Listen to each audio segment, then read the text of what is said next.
예수님께서는 헤롯이 왕으로 있던 시대에 유대의 베들레헴이라는 마을에서 태어나셨습니다.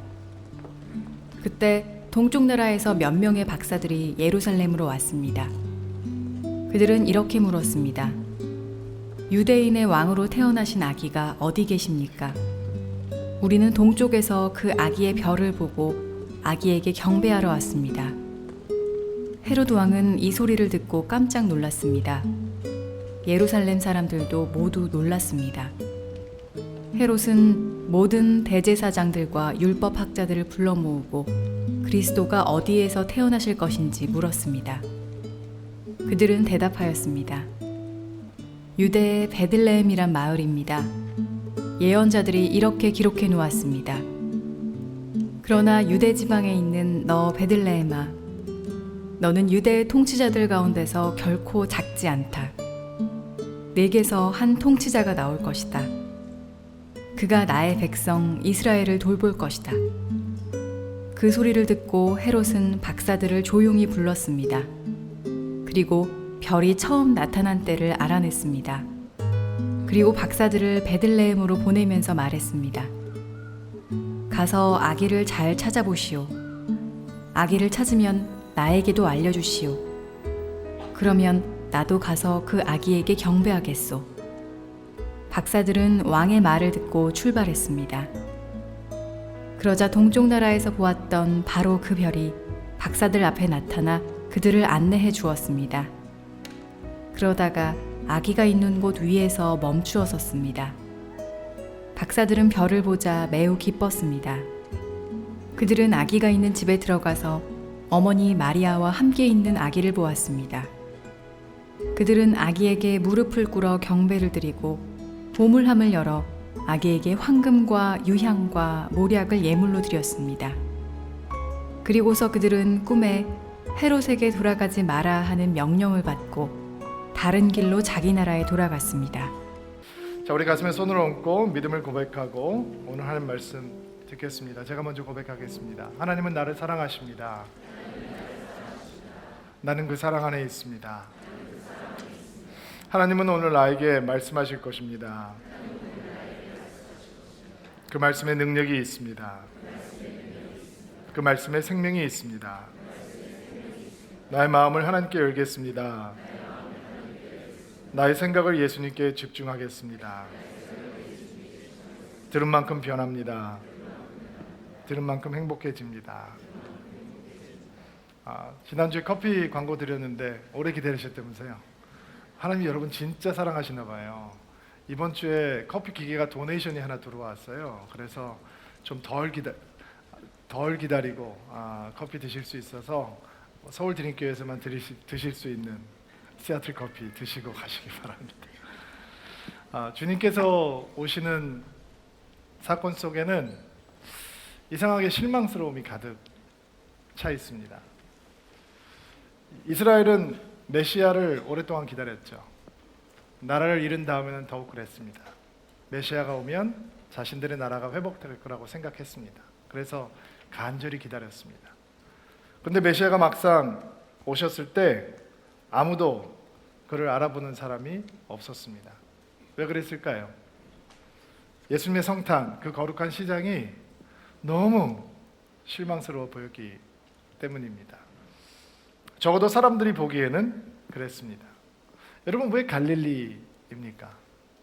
갈릴리라고 하는 곳이 이스라엘에서 가장 차별을 당하는 곳이고 억양도 너무 투박하고 이스라엘 나사렛이라고 하는 시골에서 무슨 선한 것이 날 수 있느냐라고 경건한 사람들이 얘기를 할 만큼 그게 이스라엘의 사람들의 정서였는데 왜 갈릴리고 왜 나사렛입니까?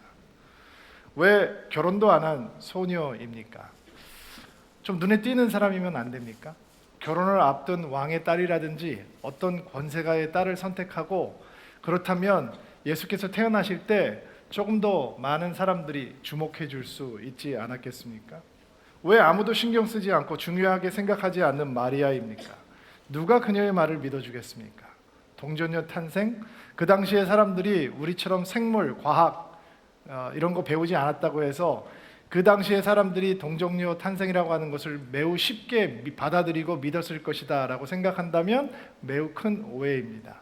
여러분, 누가 마리아의 말을 믿어주겠습니까? 이게 우리가 믿기 힘든 것처럼 그들에게도 그 사실은 믿기 어려웠습니다.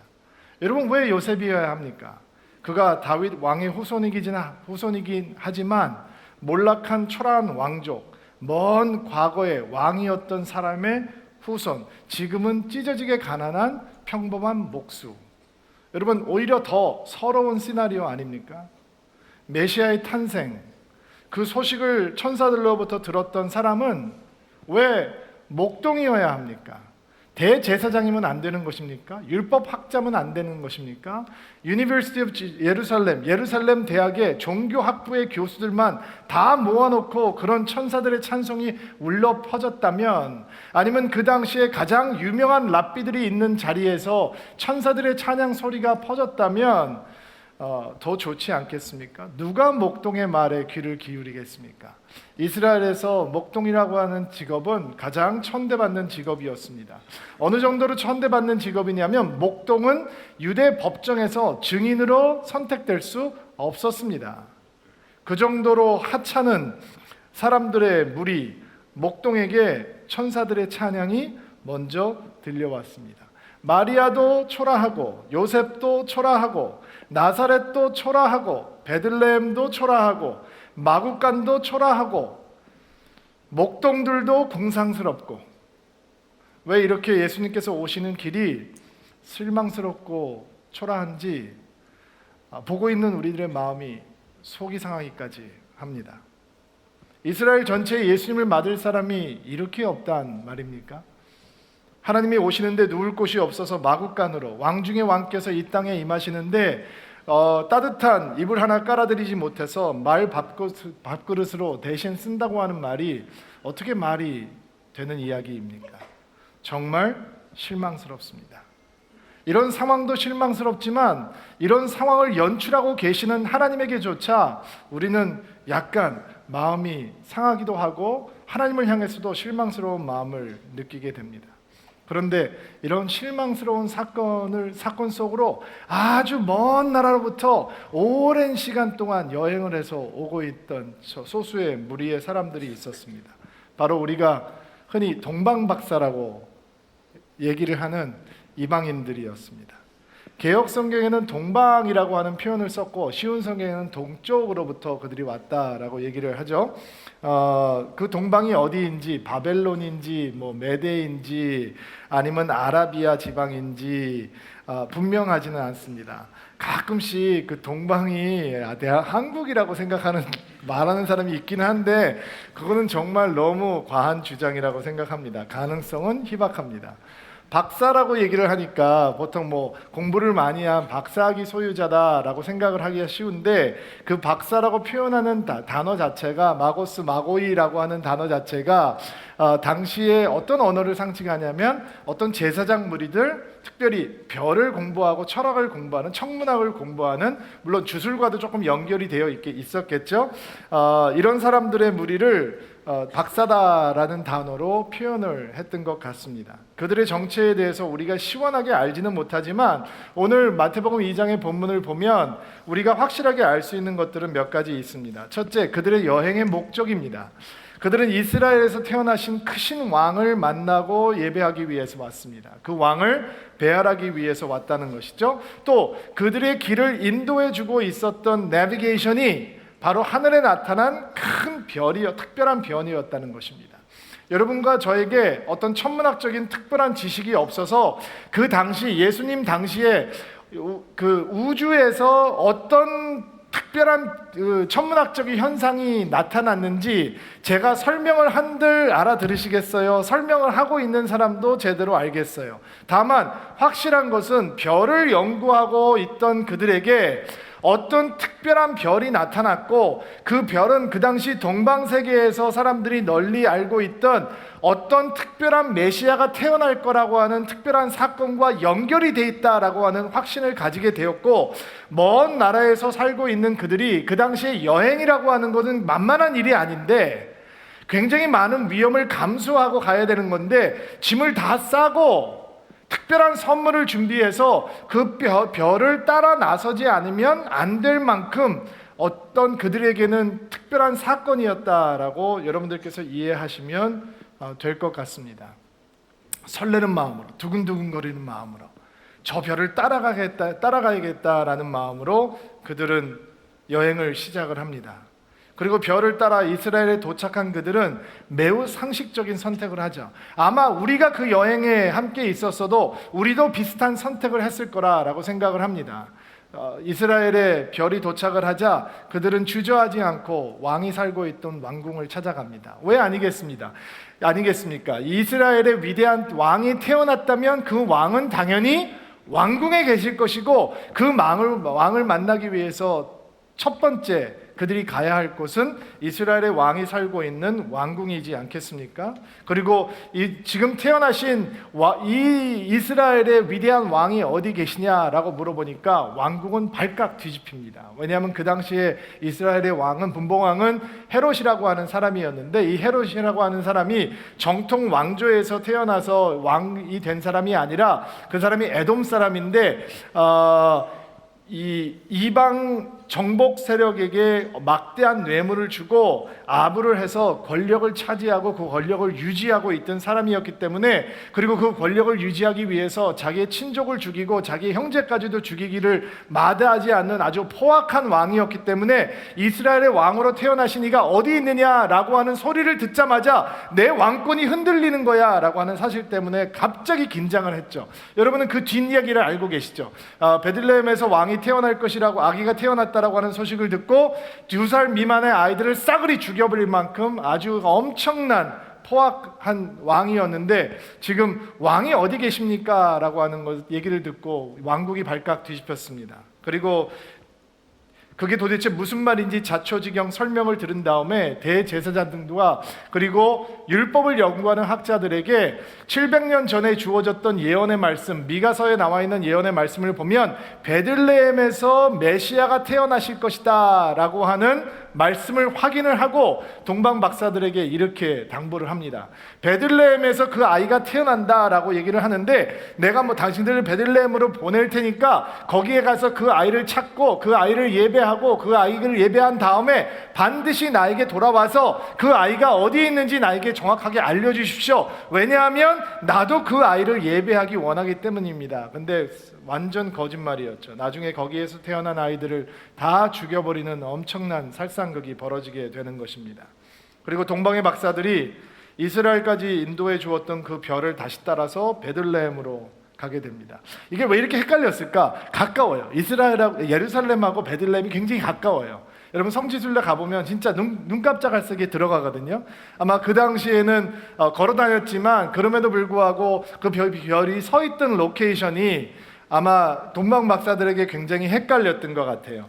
별을 따라서 가보니 그들의 마음을 설레게 해주었고 왕의 출현을 보여줬던 특별한 별이 서 있는 바로 그곳까지 따라가 보니 얼마나 그들의 마음이 설렜겠습니까? 그들의 앞에 펼쳐질 광경이 여러분 어떻게 상상이 되십니까? 확인하지 않았습니까? 700년 전에 베들레헴아 너는 작지 않은 고일이다. 너에게서 메시아가 나올 것이다. 그러니 그 앞에 얼마나 놀라운 풍경이 펼쳐지겠습니까? 그러나 별이 멈추어 선 곳, 동방 박사들이 별을 따라서 간 바로 그곳은 그렇게 화려하지 않았습니다. 매우 실망스러운 곳이었습니다. 화려하지도 않고 주위를 군사들이 호위하고 있지도 않고 오히려 어느 누구도 눈길을 한번 주지 않을 만큼 더럽고 초라하고 누추한 마국간 앞이었습니다. 별을 따라왔더니 마국간까지 오게 되었습니다. 너무 황당하죠. 별을 따라가면서 사람들은 마음을 설레게 되어 있습니다. 뭔가 큰 기대만 갖습니다. 내가 저거 따라가면 저 끝에는 뭔가 있을 텐데, 그래서 우리는 공부 열심히 하는 겁니다. 공부 열심히 해서 그 공부라는 별 따라가면 뭔가 대단한 게 있을 텐데, 그래서 취업 준비도 열심히 하는 겁니다. 젊음을 다 회사에다 갖다 바치는 것입니다. 여러분 떠난 다음에 그 회사 여러분의 이름 석자도 기억하지 못하는데 20년, 30년을 그 회사를 위해서 온갖 노력을 다합니다. 출세라는 별, 성공이라는 별 따라가기 위해서 정말 고생하면서 땀을 흘리면서 따라갑니다. 결혼이라는 별도 따라가 봅니다. 제일 사랑하는 사람하고 결혼을 하는데 시간이 지나다 보면 이런 얘기를 들을 때마다 마음이 씁쓸해집니다. 결혼은 해도 후회, 안 해도 후회. 해본 사람이니까 그런 얘기를 하는 거지 라는 얘기는 더 씁쓸해집니다. 자녀라는 별도 따라가 보죠. 나의 인생이 만족스럽지 못해서 내 자식을 통해서 다시 한번 내 인생을 살아보겠다라고 하는 마음으로 올인합니다. 내가 하지 못했던 거 다 해주고 누리지 못했던 거 다 하게 해주고 내가 이루지 못했던 것들을 그들을 통해서 이루게 해주려고 정말 희생합니다. 근데 결국 자기가 원하는 길 갑니다. 자기가 원하는 사람하고 만나서 결혼하고 가끔이라도 집에 좀 찾아와 주면 좋은데 그 발길도 점점 뜸해지고 왜 이렇게 자주 찾아오지 않냐라는 말이라도 할라치면 그 말 듣고 삐져서 더 안 올까 봐 속만 끙끙 앓습니다. 사람이 사는 게 다 비슷합니다. 자녀라는 별을 따라왔는데도 여전히 만족스럽지 못합니다. 여러분 별을 따라가 보셨습니까? 그리고 여러분이 혹시 도달한 곳이 마국간이어서 혹시 당황해 보신 적은 없습니까? 저는 10대에 혼자서 미국에 건너갔습니다. 남들보다 그게 잘 되는 길이고 앞서는 길이고 세상에서 인정받는 길이라고 생각해서 집 떠나는 것을 두려워하지 않았습니다. 저는 별을 따라가려고 갔습니다. 근데 제가 도착한 곳은 마국간이었습니다. 정말 당황스럽더군요. 별을 따라서 교회도 나와봅니다. 세상에서 얻을 수 있는 것보다 더 큰 영광과 축복을 하나님께서 주실 거라고 생각합니다. 애들도 잘 될 것이고 사업도 잘 될 것이고 건강하게 될 것이고 근데 멈추고 서보니 별이 나를 인도한 것은 내가 상상하지 못했던 누추한 마국간 앞입니다. 그리고 우리는 혼란스러워집니다. 이건 뭐지? 제가 신학교 다닐 때 친구가 한 명 있었습니다. 미식 축구를 하는 친구였는데 이 친구가 미네소타 주립대학에서 전액 장학생으로 스카우트를 다 받았습니다. 러닝백 들고 뛰는 친구예요. 이 친구가 아주 키가 작은 친구인데 진짜 러닝맨 맞아? 라고 하면서 남자가 3명이 올라탔는데 저희들을 짊어지고 뛰는 걸 보고 저희들이 믿어주기로 했던 기억이 납니다.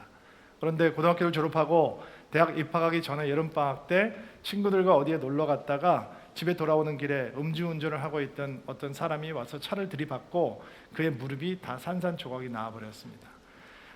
일반적으로 생활하는 데는 아무 지장이 없습니다. 평소 다른 사람들과 똑같이 걸어 다닐 수 있고 똑같이 뛸 수 있습니다. 단지 프로 미식 축구가 될 수 있는 길은 전혀 닫혀버렸습니다. 제가 다녔던 학교가요, 시애틀의 미식 축구단 연습구장 바로 옆에 있습니다. 소리가 들립니다. 소리 지르는 소리, 그리고 막 이 프로텍션 기어가 막 부딪히는 소리, 이런 소리가 들립니다. 그리고 그 친구는 그 연습구장에서 알바를 했습니다. 수백만 불의 월급을 받고 있는 선수들의 시중을 들면서 시급 8불, 10불 받으면서 아르바이트를 했습니다. 그의 꿈은 그거였습니다. 미식축구 선수가 되는 것. 미네소타 주립대학에 가서 좋은 성적을 내고 스카우트를 해서 미식 프로 선수가 되는 것. 그는 별을 보면서 온갖 훈련을 다 견뎌야 했습니다. 그런데 그 앞에 나타난 것은 마국간이었습니다. 얼마나 당황스럽습니까, 여러분? 마국간에 가기 위해서 누가 이렇게 힘들게 여행합니까? 누가 마국간을 만나기 위해서 희생하고 헌신합니까? 마국간이 우리의 종착점이라면 여행을 처음부터 시작하지 않았을 것입니다 라고 생각하는 사람도 많을 것입니다. 그런데 별이 마국간 위에 멈추어 섰습니다. 그리고 동방 박사들의 리액션을 볼까요? 9절 10절 말씀 9절 10절 말씀 같이 한번 읽어주세요. 시작. 출발했습니다. 그러자 동쪽 나라에서 보았던 바로 그 별이 박사들 앞에 나타나 그들을 안내해 주었습니다. 그러다가 아기가 있는 곳 위에서 멈추어 섰습니다. 박사들은 별을 보자 매우 기뻤습니다. 그런데 별이 멈춘 곳에서 동방으로부터 온 이방인들은 실망하는 대신 기쁨으로 충만해지기 시작했습니다. 일단 아멘으로 받으시기 바랍니다. 여러분, 이 기쁨이 여러분에게 충만하게 되기를 바랍니다. 여러분, 만약에 이 기쁨을 매주 우리가 경험할 수 있다면 얼마나 감동이겠습니까? 운전을 하고 예배를 드리러 오는데 마국간 위에 멈추어선 별을 본 동방 박사들의 마음처럼 우리의 마음이 두근거리고 우리의 마음이 설렐 수 있다면 얼마나 감사하겠습니까? 멀리서부터 상무고등학교 사인이 보이면 여러분들의 마음이 두근거릴 수 있다면 그거보다 더 큰 은혜가 어디 있겠습니까? 그들은 기쁜 마음으로 주님 앞에 섭니다. 여러분, 그리고 그들이 멈추어선 마국간 위에서 내가 잘못 왔나? 이건 아닌데 차라리 왕국으로 돌아가야 되는 거 아닌가? 라는 어리석은 생각을 하는 대신 그들은 마국간 앞에서 주저하지 아니하고 앞으로 들어가서 그 안에 있는 아이를 보기 시작합니다. 11절 말씀. 11절 말씀 읽어주세요. 시작.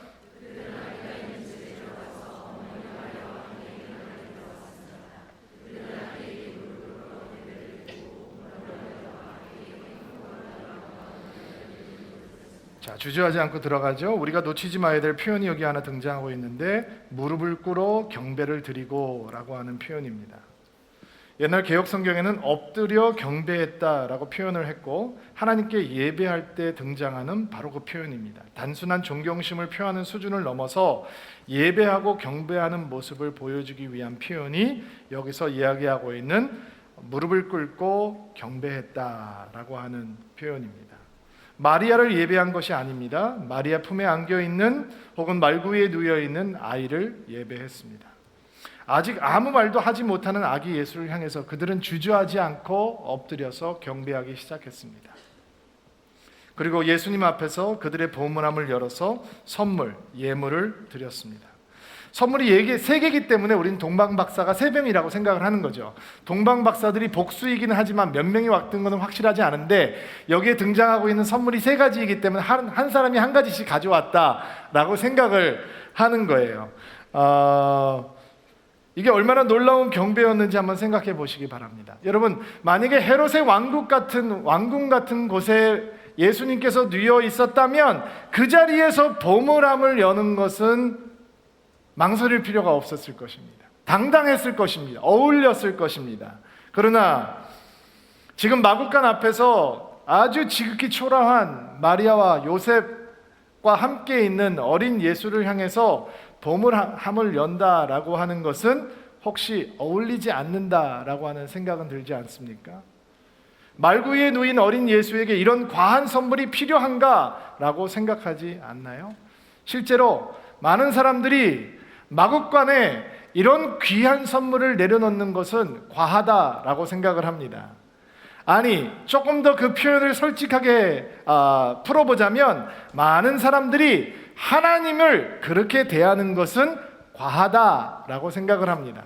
너무 재밌죠? 하나님에게 그런 것을 받는다라고 하는 것은 절대로 과하다라고 생각하지 않습니다. 황금도, 유향도, 모략도 우리에게 주어지면 어느 것도 과하지 않습니다. 그런데 무엇을 하나님 앞에 주어질 때 이런 귀한 예물들을 하나님 앞에 내어놓는 것 자체가 매우 과하다라고 생각하는 사람들이 생각보다 많습니다. 그러나 동방으로부터 왔던 이 손님들은 예수님에게 주저하지 않고 예물을 드리며 경배하고 예배합니다. 우리가 배워야 되는 예배의 모습이겠죠. 동방의 박사들이 자신들이 가지고 올 수 있는 최고의 선물을 가지고 왔을 것입니다. 자기 나라에서 그들이 취할 수 있는 가장 값진 선물을 왕께 드리고 위해서 가져왔겠죠. 그리고 그 선물이 2000년이 지난 지금 우리에게 예수님이 어떤 분인지 기억나게 해주는 선물로 다가오고 있는 것입니다. 첫 번째 선물은 뭐였죠? 황금이었습니다. 그 의미를 설명하는 것은 무의미하다고 생각합니다. 동서고금을 막론하고 최고의 값어치를 가진 영화로움과 부의 상징이 되는 황금. 사람들은 그 황금을 힘과 부의 상징으로 여전히 받아들입니다. 아마 황금을 드린 동방의 박사에게도 황금은 그의 부의 상징이요 세상의 영광이었을 것입니다. 그런데 그것을 아기 예수께 돌려드립니다. 마국간 안에서 황금은 더 이상 자기의 부를 위한 도구가 아닙니다.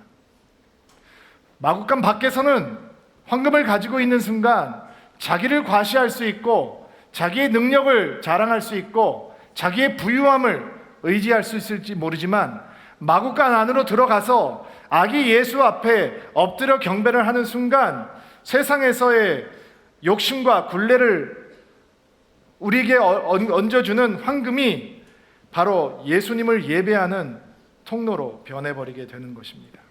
여러분, 마구간이라고 하는 것이 얼마나 위대하고 아름다운 곳이냐면 황금의 소중함보다 예수님의 소중함을 발견하게 되는 곳이기 때문입니다. 황금을 사랑하는 삶의 경박함을 무너뜨릴 수 있는 건 마구간 바깥에서는 절대로 일어나지 않습니다. 황금을 사랑하는 삶의 경박함을 무너뜨릴 수 있는 것은 마구간 안으로 들어가는 사람들에게만 가능합니다.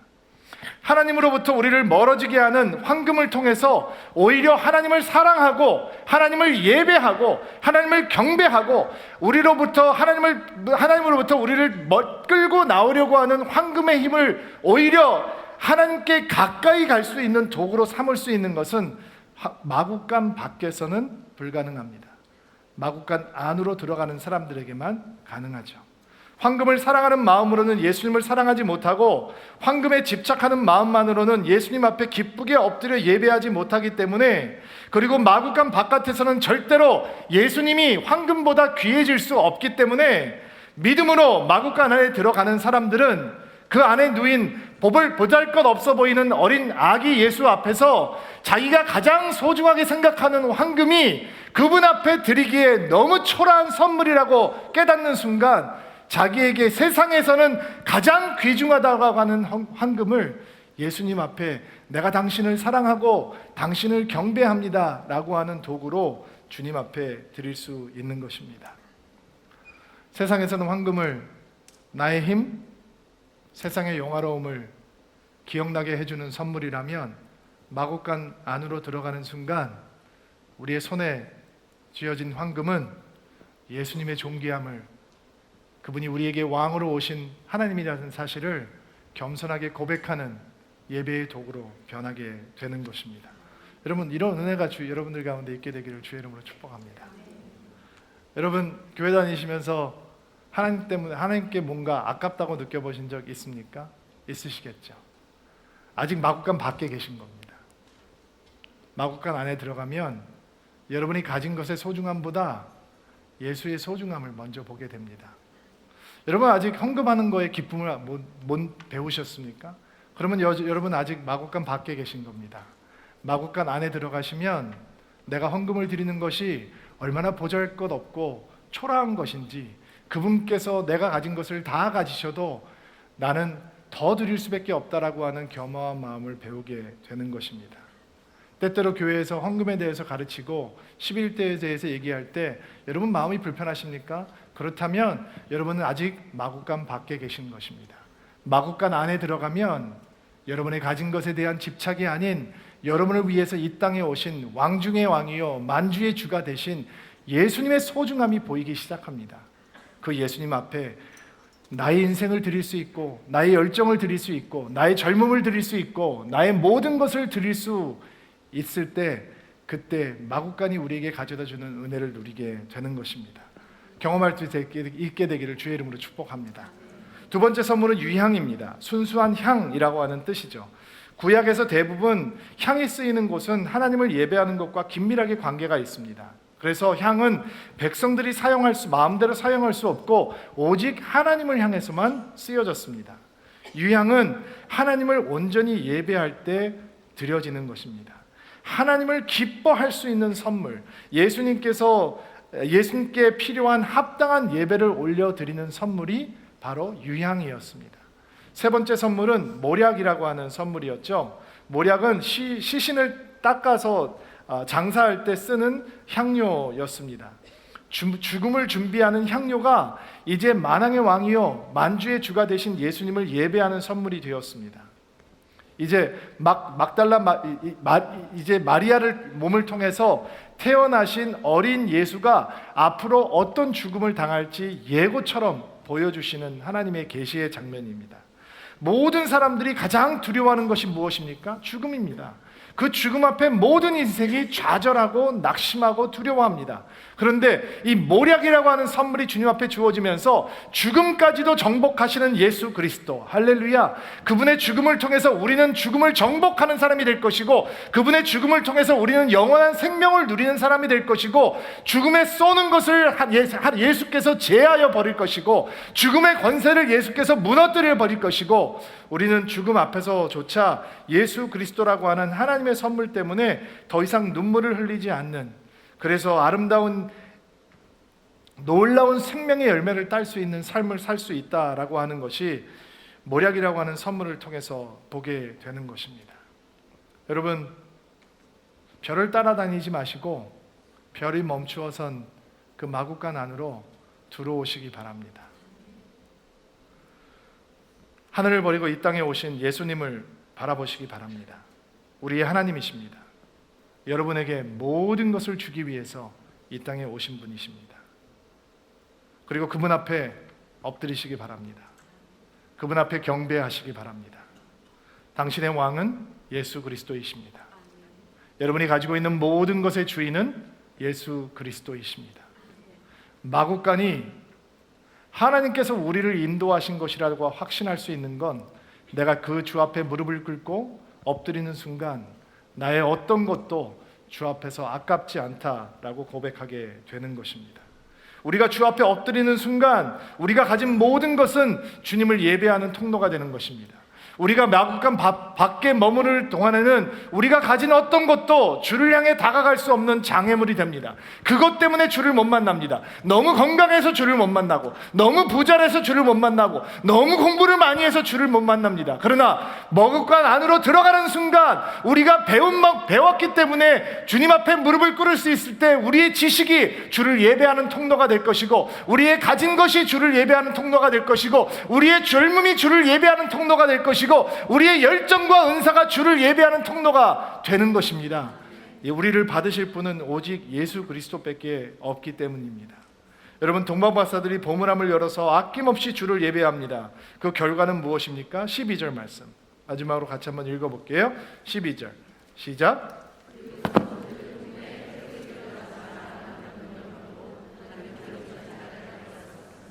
헤롯에게로 돌아가지 마라. 그는 다른 길로 갔다. 여러분, 너무 심볼릭하죠? 너무 심볼릭하죠? 사람들이 헤롯의 길을 쫓아다닙니다.